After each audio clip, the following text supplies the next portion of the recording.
Hi, and welcome back to another episode of You're in Charge. Now what? I'm your host, Glenn Pasch. And as always, we're here to help you gain skills to help you become the leader that you're looking to become. And today I want to focus on a topic that's been going around for a while, and it is focusing on this idea of why your training is not working. You think that your ability as a coach or a leader is improving, or in some cases, if you're experienced, you think you're a really good leader and a great coach or a great trainer, but for some reason it's not sticking. And you're wondering why. A lot of times the first finger starts pointing downstream at your team, and we start blaming them because, well, they're not doing what I need them to do. They're not applying all of the things that I've given them to, help them achieve, be it the technology they have, the training. Maybe I'm bringing in another trainer. We get very frustrated because we're not seeing those goals being achieved so that we can raise the goal potentially to achieve our overall long-term success. So I want to talk about why your training's not working, give you some tips to be able to adjust so that you can be more successful. So I have a couple things written down so we don't miss them. So I want to start with letting you understand that research shows that only 9% of the people that set out and lay out a goal to achieve something in the future, maybe over the course of a year, you say, I want to lose this amount of weight. I need my company to scale from X to Y. Only 9% achieve it because they give up. The numbers are staggering. 23% will give up after a week, 43% after a month. So think of all of those New Year's resolutions people lay out, and within a month they're back. And you're wondering why. Why is this happening? Is it me as a leader? Is it them? Is it a disconnect? Well, I think there's a couple things that we have to focus on. And once we understand why people give up, I think then we can start addressing it because we'll know it ahead of time and we can put plans in place. If we're aware of where we're going, we know what hurdles, what obstacles, we can address them as they come up. So number one, pain. So very similar to a workout. Pain, when my body starts hurting, I think, one, I'm doing something wrong, or the pain is just too much, and I give up. And it's very similar when you're implementing a new process or a new strategy into your company. Well, maybe we're changing, let's say, CRMs, or we're changing the way that we are meeting our customers or greeting our customers or logging our customers, whatever piece of your process. Anytime we're changing something, there is inherent pain. Now, again, it may not be physical pain like I'm working out, but pain can be seen as discomfort in changing my schedule, changing tasks. It takes me longer to do something. So frustration starts to build. So number one is, of course, pain. Now, if we take a step backwards for a moment, some of that pain can be caused by the fact you as a leader haven't given them notice that we're changing something. It's just dropped on their lap. Now, none of us like to be surprised like that. Oh, we're doing a whole new thing. Oh, we're changing our technology. The trainer's here. We need to make sure that, one, as leaders, we prepare our team for the change as far out as in advance as we can. Not so long they forget, but maybe it's a month, maybe it's 3. And every day we're talking about it like a countdown, and we're doing any training we can to prepare them. But understand there is going to be pushback, one, if you don't tell them. And number two, that idea of pain, we have to be aware of it. Now, number two, lack of support. Now, I'm not talking just you as a leader, lack of support. Maybe it's lack of support when they go home or they talk about something new, and the family or friends, they don't really care. They don't want to hear it. They don't understand. And that's not uncommon. But what happens when it's internally, meaning that the teams are not supporting each other? They're just trying to win for themselves. What happens when some people start achieving and some people are left behind, and there's that friction and disconnect, resentment that someone's working harder than me? Especially if it's a new hire. Think of it this way. We do a very good job in our new hire training of getting everybody set up those first few days, but then we put them out onto the sales floor, or we put them in their position, and then no training happens, and they're left on their own.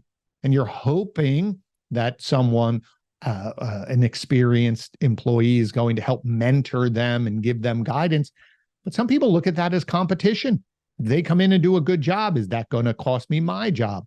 So unless you purposefully assign a mentor, there could be this idea of lack of support, let alone your own support in terms of ongoing training. Number 3, results take time. And we are in such an Instagram fast, get me my likes type of mentality where if we don't have anything given to us so quickly, we don't want it anymore. This idea of we need to work for something, it takes time to develop. We're starting to lose that. So we have to be very clear on when results, the long-term results, when we're going to achieve that goal, but we need to set up mile markers as a leader. Think of it, a friend of mine talked about it running a marathon. He said, when you think of 26 miles or 26.3 miles, it's a little overwhelming, but he ran 5Ks, and in his mind, a 5K was easy. So he said, I have to look at it. How many 5Ks do I have to do to achieve the goal? He broke it down into checkpoints. So he kept thinking, well, if I did 2, now I just let me get through the next 5K and the next 5K and the next 5K. It was easier for him to digest. So same thing for your goals. If you're trying to increase your sales by, say, 50%, we say, well, this month we're looking for a 10% increase, then another 10%, and then a 20%. Whatever it is, it breaks it down so people don't get overwhelmed with the amount of the goal that we're trying to achieve, because results take time. And a lot of times that early frustration, remember we talked about it, that pain, it can slow down as we get acclimated. And a lot of times it's like a hockey stick, where in the beginning it might be very flat, and then all of a sudden we accelerate. But it's during that flat time that we have to continue to encourage our team that we will get there by setting smaller goals. Now, the last one is skipping steps. It's very easy. I go back to working out. You're a little sore. I worked hard for the last 3 days. I worked out the last 3 days. I'm going to skip a day. By skipping a day, what happens is you get comfortable in saying, I'm going to skip another day. Or now your routine becomes, well, every 3 days I take a day off, versus maybe changing your workout, doing something, but maybe it's not as heavy lifting, or you're doing more stretching or doing yoga, where you're continuing on your journey, but you might pivot a little bit. But same thing when you're working through your processes. If I can skip a step or push a step over till the next day, then I start getting in the habit of pushing things off when I don't feel like doing it today. And those things stack up, and those things slow down your process. So those are 4 reasons why we as individuals don't achieve our goals, going back to that 9%. Why only 9%? But if you're aware of this and you know it ahead of time, you can help set the table for your team. Okay. So now we understand all of that, and we've created a process. And this is a key point. You have to create the process that you want. Don't design your process around the people that you have there, because those people may not be there a long time. You need to develop your process for the best of the company. And it has to be clearly laid out, step by step by step. It's not designed for a certain person. We don't design our processes around the 20% of maybe things that fall out of the normal. We want to look at, if we follow this process, this is the right behavior. These are the right actions that we will achieve our goal. So that's what we want to design. And it's easier to, listen to this, it's easier to lead someone to a process than shove a process on top of people. They will fight you because they're already doing something and you're pushing on them to change, versus we have the process, we lay it out ahead of our journey, and we guide everyone to get there. So I hope you understand that. Get the process done first, then begin your training and lead them to that. Now, I see a lot of teams I'm brought in to help develop these strategies, not only through marketing, but through process for sales and leadership for organizations. And when teams are underperforming, I always look to, 1, the leader, to see what their actions are on a day-to-day basis. Number 2, I look for the process. Is there a written process? And a lot of times they have processes, but the execution is what I will call consistently inconsistent. And leaders know it. Well, we can't get our people to do that. We know they skip steps, going back to those 4 pain points that we had. We stopped doing what we needed to do, one, because we had that pushback, or we went on to go do something else. And understand, as I've said in earlier podcast episodes, the focus of the leader is the focus of the team. If you are now focused on something else, they will focus on that as well. They will think what we were focused on is no longer important. So we need to understand that doesn't mean I have to spend a long amount of time on something in the past, but I'm constantly asking questions, checking on the metrics to make sure they know I'm looking. So when we have this process and we want to get everyone trained on this and we want to implement this, implementation is the hardest part. Creating the process, pretty simple. Initial training, pretty good. It's this ongoing implementation to make sure it sticks. That's where the hangup is. So I'm going to give you the training process that I've used to help thousands of employees and managers achieve success. This is a training process. But you can use this for whatever you're training someone on. It's a new CRM. It's a new way to log phone calls. It's a new way to make phone calls. It's a new way. You could use this to teach your child how to throw a baseball, how to swing a bat, how to write, anything, because it's a training process. It's not tied to an individual piece of technology, something along those lines. All right. So let's dive in first. First thing we need to do is we need to explain the process and explain what we're going to be doing. It sounds easy, but a lot of times these steps are skipped because in this explanation of the process, there are 3 parts. There is the what is this new process? What actually is going to happen? What are the steps? What's going to change? Number 2 is why are we changing this? This is key, not just for the business, but also for the employees. Why is it important that we do change this? And then number 3 is how. And how falls into 2 parts. How are we going to train and implement? And then also, how is the actual process functioning? We need to map all of these steps out because we'll be referring back to them. But if you skip any of the what, why, and how, and just say, we have a new process and dive right into the training, it won't stick because people don't know what's in it for them or why we're doing it for the organization. So number 1, explain the process. Number 2, we want to demonstrate the new process.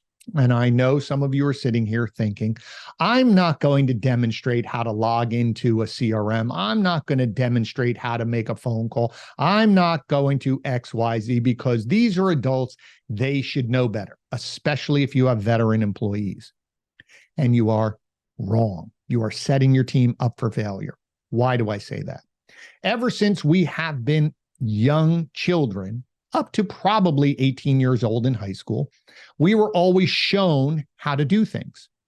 We were shown how to hold a pencil. We were shown how to hold a baseball. We were shown how to do math. We went up on the board and we did our math and somebody watched us, but someone showed us first and we watched them do it and we tried to mimic what they were doing. And there was no misunderstanding because we watched someone do it.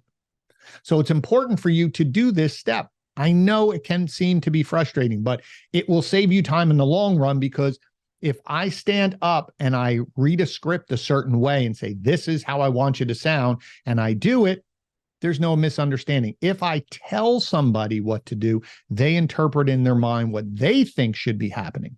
And that's the problem is all of a sudden at 18 years old, we have changed how we teach adults. Their whole life, they were shown things. And now at 18, we say, well, we don't have to do that anymore. We're going to tell them what to do. They should understand what's in my mind. And then we get frustrated when we go back and we say, well, how did you end up over here? It's because you didn't take the time to demonstrate. So demonstrate what you want them to do. Next is role play. So practice it. What I mean by role play can be if it's a script, swap sides. This time I'm the customer and you're the salesperson and vice versa. Role play could be, I want you all to log in. I want you to log into your analytics. I want you to log into this system. I want you to, all of you to fill out the report. So they're actually doing what you want them to do, what they just saw you to do. So that way you can confirm that they're doing it the right way. And the next piece, it ties into that, is giving them that feedback. Oh, these 3 steps are good, but you missed this. Understand what we're doing. We're role playing with them and giving them feedback and coaching them because we're practicing in the training room versus practicing on customers. We don't want to practice on customers. We want to practice in our own little safe haven.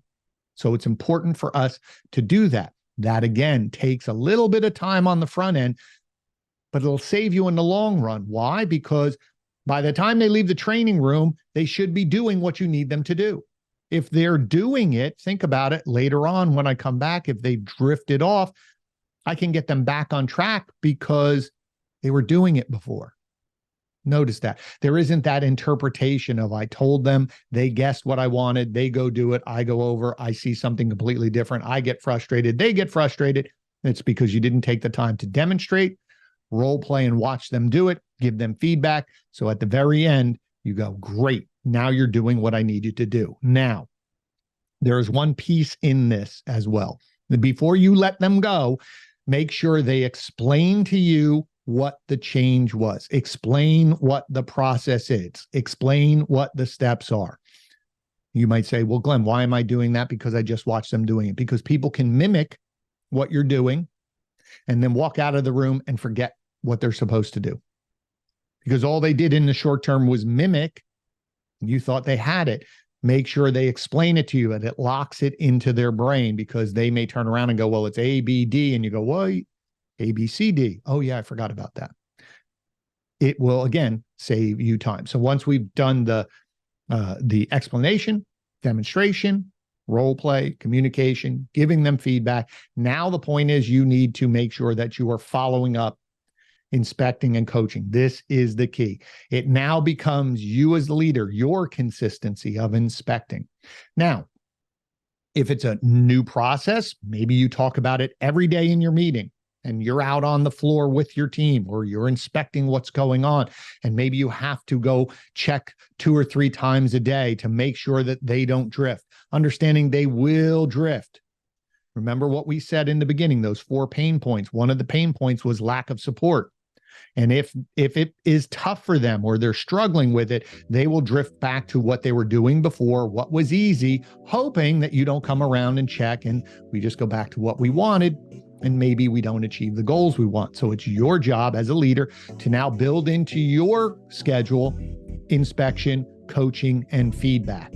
Now, what we're hoping is if I have to look at, let's pick one individual and I check 3 times a day, eventually they're doing things well. Maybe it's twice a day. Maybe it's once a day. Maybe it's 3 times a week, twice a week, once a week, twice a month. The point is you never stop inspecting. Remember what I said earlier, the minute you stop inspecting, that means it's not important for you, and then it's not important for your team. So it's really important that you're constantly inspecting and coaching, hoping that those coaching sessions are going to be very fast and you're just complimenting them, or you're giving them more advanced techniques or subtle changes that helps them become more efficient and more effective. The key is consistency. You want to have a consistently consistent team, not a consistently inconsistent team.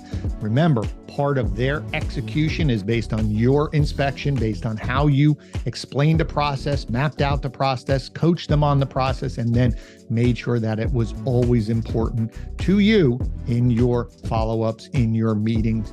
And we march towards our goal, achieving those checkpoints till we ultimately achieve. Now, if you follow that process and understand those 4 pain points, map out your process, train that way, you will be putting yourself in a much more